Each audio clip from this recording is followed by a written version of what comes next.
The judicial reform so-called bills that he's put up, there are several that do several things, but the most extreme means that any decision of the Supreme Court could be overturned by a simple majority vote of Israel's parliament, the Knesset.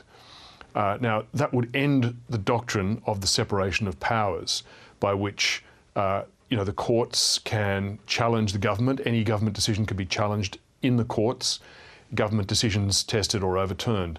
This has been described widely in Israel as a constitutional coup or an anti-democratic coup, and that's been the sticking point. And 12 weeks ago now, when these bills first took shape, we saw these enormous protests spilling onto Israel's streets, hundreds of thousands of people, where the security forces using escalating force to contain them, using tactics normally they've used on Palestinians, which now they're using on the Israeli people themselves.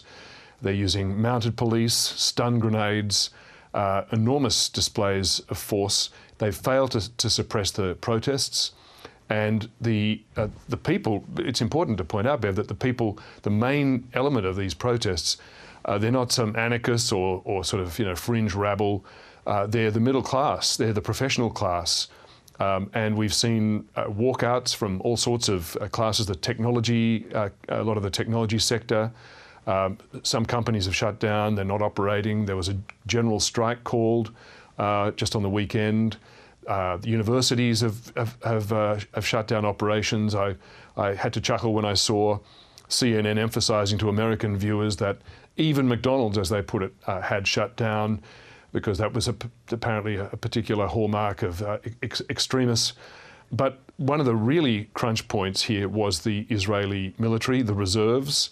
Increasingly, people have been saying they will refuse to turn out for duty, and that's covered both some of the elite pilot units in the Israeli Air Force, but also more than 10,000 regular reservists have signed petitions saying that they so protested against this judicial overhaul that they wouldn't turn out for service. And that led to the denouement so far of this crisis, which was the Defence Minister himself saying on the weekend that this reform, so-called, should be stopped because it was posing a threat to national security and the defence of Israel. Yeah, and the president had said it was leading to a civil war, and that is what Benjamin Netanyahu said when he has paused this. But he has paused this.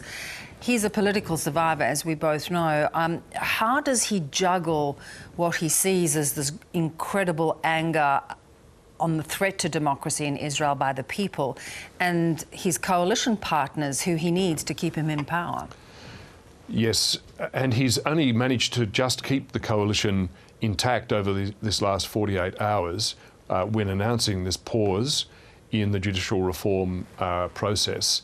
And with one of the parties, and led by the National Security Minister Ben-Gvir, the Jewish Power Party, he's actually cut a side deal with Ben-Gvir to keep him on board, which has seen the creation of a new special so-called National Guard unit to be put under Ben-Gvir's personal control. And Ben-Gvir is in the Israeli political spectrum on the far right. He's a figure, he's been accused of incitement of violence and hate speech. So he's a pretty extreme figure, and he's now got his own personally directed militia out of this. So the ruling coalition is only just intact. It only has a 4-seat majority in the Knesset. So Netanyahu's power is on a knife edge. So you're right. If he is seen by his coalition to be making too many accommodations to the protesters, then his coalition could well fall apart, leaving the country in a muddle, perhaps a constitutional crisis, perhaps a new election. So we don't know how he's going to navigate that. But the leader of the opposition has said that he will join a national dialogue to try and seek a compromise under the aegis of the president, who's normally occupies a ceremonial office, but has intervened in this crisis because it's so acute and so paralysing. And the opposition has said they'll only engage in dialogue as long as they see no tricks from Netanyahu. So everybody's very much aware of the delicacy of the situation, the delicacy of Netanyahu's position, and he's under extreme scrutiny. Yeah. We also can't ignore that since this coalition has come to office, there's been an awful uptick of violence in the Palestinian territories, to the point where you're seeing Israelis on the streets waving Palestinian flags as they grapple with their own democracy. One of the consequences of the coalition that Netanyahu put together has been a lot more latitude given to the settler movement, which has been increasingly encroaching on Palestinians and Palestinian homes and Palestinian rights. So that has produced new friction, anger, violence there as well between the Israeli settler movement and the Palestinians.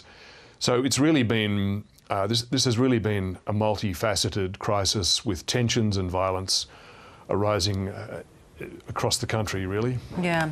Do you see this as a moment in time where there is potentially a reckoning for Israelis as to the way forward, not only in this particular moment, but also for the ongoing issue of, you know, a two-state solution for the Palestinians and sort of this veering to the right that seems to be the only way that there can be a government?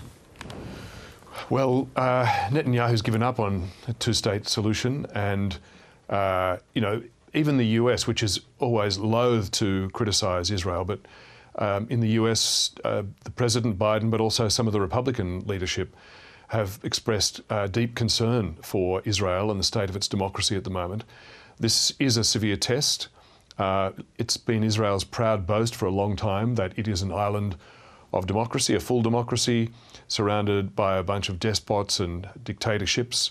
But this moment, if in fact the Supreme Court loses its ability to challenge, test or overturn government decisions, that is the end of the doctrine of the separation of powers, and that is the end of any functional test of a democratic state. It really is an acute crisis, and that is why so many Israelis and so many elements of Israeli society, including the President, who has described this as the ground burning beneath our feet, has intervened in this to prevent this. So the optimistic slant on this, Bev, is that people have said it's showing the vibrancy of Israeli democracy, that so many people are so passionate in trying to preserve the power of the legislature and civil and democratic rights that they've turned out, and they are so vociferous. And it's also happened in the capital markets. There's been capital flight. The shekel's at a 3-year low.